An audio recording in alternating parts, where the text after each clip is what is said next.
గుంటూరు జిల్లా తాడేపల్లి మండలం సీతానగరంలో వైకాపా కార్యాలయం కోసం అక్రమంగా నిర్మిస్తున్న భవనాన్ని అధికారులు కూల్చివేశారు. నీటిపారుదల శాఖ స్థలంలో పార్టీ కార్యాలయం నిర్మాణాన్ని చేపట్టారు.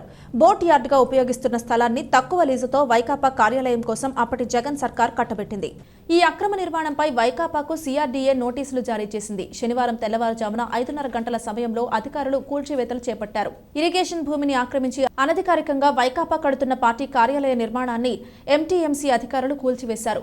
అధికారం అండతో తాడేపల్లిలో 202/1 సర్వే నెంబర్లోని 2 ఎకరాల ఇరిగేషన్ భూమిని పార్టీ కార్యాలయానికి జగన్ కేటాయించుకున్నారు.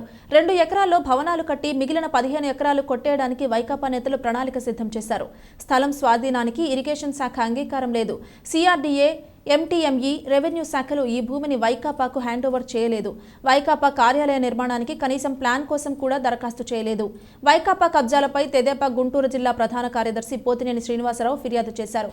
కబ్జాలు, అక్రమ నిర్మాణాలపై చర్యలు తీసుకోవాలని సిఆర్డీఏ, ఎంటీఎంసీ కమిషనర్లను కోరారు. దీంతో ఎంటీఎంసీ ఆధ్వర్యంలో అక్రమ నిర్మాణాల కూల్చివేత చేపట్టారు. దీనిపై హైకోర్టును ఆశ్రయిస్తామని వైఎస్ఆర్సీపీ నాయకులు వెల్లడించారు.